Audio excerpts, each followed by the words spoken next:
आकाशवाणी मध्य प्रदेश से प्रस्तुत है प्रादेशिक समाचार।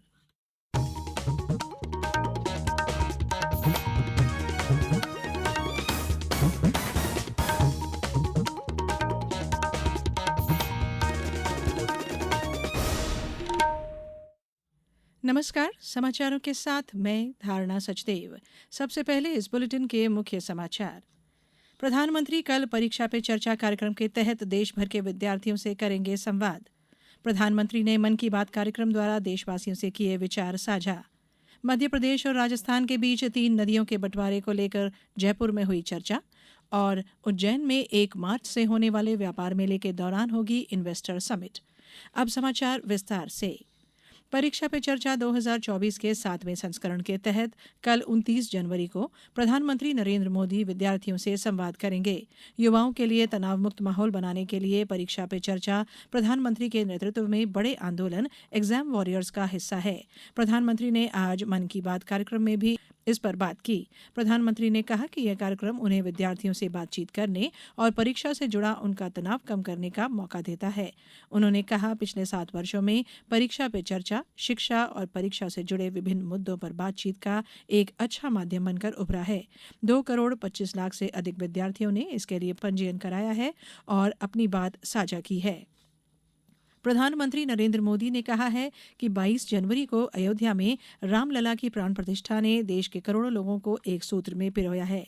आज आकाशवाणी से मन की बात कार्यक्रम में श्री मोदी ने कहा कि देश ने इस अवसर पर सामूहिकता की अद्भुत शक्ति देखी, जो सरकार के विकसित भारत संकल्प का प्रमुख आधार है। भगवान राम के शासन को भारतीय संविधान निर्माताओं के लिए प्रेरणा स्रोत बताते हुए श्री मोदी ने देव से देश और राम से राष्ट्र के अपने कथन का उल्लेख किया। प्रधानमंत्री ने मकर संक्रांति से लेकर 22 जनवरी तक स्वच्छता अभियान में शामिल होने पर प्रसन्नता व्यक्त करते हुए कहा कि लोगों ने धार्मिक स्थलों की साफ सफाई की तस्वीरें और वीडियो भेजे। उन्होंने कहा कि 75वां गणतंत्र दिवस उत्साह और उल्लास से मनाया गया। केंद्रीय सुरक्षा बलों और दिल्ली पुलिस की महिला टुकड़ियों को कर्तव्य पथ पर मार्च करते देखकर पूरा देश गर्व से भर उठा। महिलाओं ने स्व सहायता समूहों में भी अपना परचम लहराया है। उन्होंने कहा कि वह दिन दूर नहीं जब नमो ड्रोन दीदी हर गांव में ड्रोन की मदद से खेती में मदद करती नजर आएंगी। प्रधानमंत्री ने कहा कि जमीनी स्तर से जुड़कर समाज में बड़े बदलाव लाने वाले अनेक लोगों को पद्म सम्मान दिए गए हैं। उन्होंने कहा कि अब यह पीपल्स पद्म बन चुका है। प्रधानमंत्री ने छत्तीसगढ़ का उदाहरण देते हुए रेडियो की बदलाव लाने की शक्ति का उल्लेख किया। छत्तीसगढ़ में रेडियो में हमर हाथी हमर गोट कार्यक्रम आकाशवाणी के अंबिकापुर, रायपुर, बिलासपुर और रायगढ़ से प्रसारित होता है। कार्यक्रम में हाथियों के झुंड की दशा के बारे में जानकारी देकर लोगों को सतर्क किया जाता है। प्रधानमंत्री नरेंद्र मोदी ने मन की बात के 109वें एपिसोड में दीव में आयोजित हुए देश के पहले मल्टी स्पोर्ट बीच गेम्स में मध्य प्रदेश के उत्कृष्ट प्रदर्शन की सराहना की है। उन्होंने कहा कि इस साल की शुरुआत में ही दीव में बीच गेम्स का आयोजन किया गया। यह भारत का पहला मल्टी स्पोर्ट बीच गेम्स था।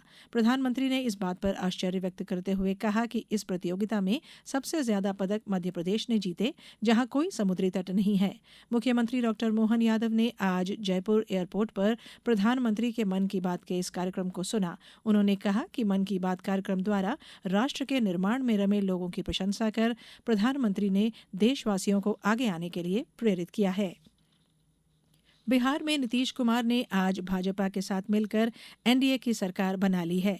पटना के राजभवन में नीतीश कुमार ने 8 मंत्रियों के साथ मुख्यमंत्री पद की शपथ ली। इससे पहले आज सुबह उन्होंने राजद के साथ चल रही महागठबंधन की सरकार का इस्तीफा राज्यपाल को सौंपा। नीतीश कुमार ने 9वीं बार मुख्यमंत्री पद की शपथ ली है। ये समाचार आप आकाशवाणी भोपाल से सुन रहे हैं। हमारे समाचारों को अब आप कभी भी और कहीं भी अपनी सुविधा के अनुसार सुन सकते हैं। ये समाचार बुलेटिन यूट्यूब, ट्विटर और फेसबुक पर AIR न्यूज भोपाल पेज पर सुने जा सकते हैं। इसके अलावा आप हमारी वेबसाइट newsonair.com पर या AIR न्यूज ऐप पर भी समाचार सुन सकते हैं। समाचारों में एक बार फिर आप सभी का स्वागत है।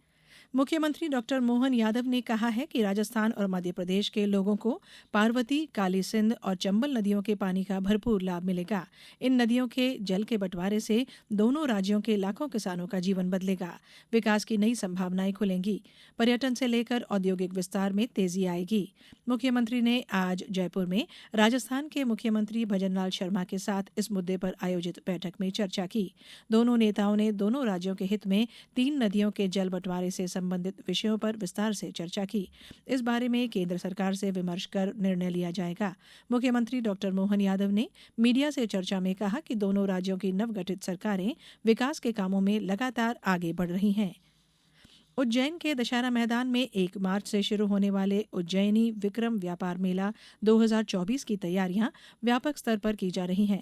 इस वर्ष व्यापार मेले में 1 और 2 मार्च को इन्वेस्टर समिट भी होगी। इन्वेस्टर समिट में पर्यटन, कृषि और स्टार्टअप सेक्टर पर विशेष फोकस किया जाएगा। समिट में गुजरात, राजस्थान, महाराष्ट्र राज्य के साथ स्थानीय निवेशक भी भाग लेंगे। बात मौसम की। प्रदेश में इन दिनों अधिकांश जिलों में ठंड से राहत मिलती नजर आ रही है। भिंड, मुरैना, ग्वालियर, दतिया, निवाड़ी, छतरपुर और सतना जिले में हल्के से मध्यम कोहरा आज भी छाया रहा। इस बीच सबसे कम तापमान शहडोल जिले के कल्याणपुर में 5 डिग्री सेल्सियस दर्ज किया गया। वहीं पचमढ़ी में 6 डिग्री सेल्सियस तापमान रहा। खंडवा में सर्वाधिक 28 डिग्री सेल्सियस तापमान दर्ज किया गया। मौसम विभाग ने कल भिंड और निवाड़ी जिलों के लिए घने कोहरे का येलो अलर्ट जारी किया है। भोपाल में ठंड से राहत रहेगी और न्यूनतम तापमान 11 डिग्री सेल्सियस तक रह सकता है। सीहोर जिले में मौसम का मिजाज बदल रहा है। कड़ाके की ठंड पड़ रही है और न्यूनतम तापमान लगातार 10 डिग्री के नीचे बना हुआ है। वहीं गुना जिले में आज दिन का न्यूनतम तापमान 9.8 डिग्री सेल्सियस दर्ज किया गया। अब कुछ समाचार संक्षेप में। सीहोर जिला वन विभाग द्वारा इन दिनों अनुभूति कार्यक्रम कैंप लगाकर स्कूली छात्र छात्राओं को वनों, वन्य प्राणियों और पेड़ पौधों की आवश्यकता के बारे में जागरूक किया जा रहा है। शहडोल कलेक्टर ने कल शहर के मुख्य चौराहों और रैन बसेरा का निरीक्षण किया और लोगों को तत्काल राहत दिलाई। साथ ही जरूरतमंद गरीबों को कंबल सहित अन्य गर्म कपड़े बांटे। खरगोन जिले में आज netball sports association Madhya Pradesh द्वारा आयोजित 36वीं राष्ट्रीय जूनियर नेटबॉल प्रतियोगिता का पुरस्कार वितरण समारोह के साथ समापन हुआ। और खंडवा में ताप्ती नर्मदा रेलवे लाइन समिति निमाड़ क्षेत्र की आज बैठक हुई। इसमें खंडवा से खरगोन अलीराजपुर रेलवे लाइन की स्वीकृति के लिए अब तक हुई प्रगति के बारे में जानकारी दी गई। अंत में बुलेटिन के मुख्य समाचार एक बार फिर। प्रधानमंत्री कल परीक्षा पे चर्चा कार्यक्रम के तहत देश भर के विद्यार्थियों से करेंगे संवाद। प्रधानमंत्री ने मन की बात कार्यक्रम द्वारा देशवासियों से किए विचार साझा। मध्य प्रदेश और राजस्थान के बीच 3 नदियों के बंटवारे को लेकर जयपुर में हुई चर्चा। और उज्जैन में 1 मार्च से होने वाले व्यापार मेले के दौरान होगी इन्वेस्टर समिट। इस बुलेटिन में इतना ही। दीजिए इजाजत। नमस्कार।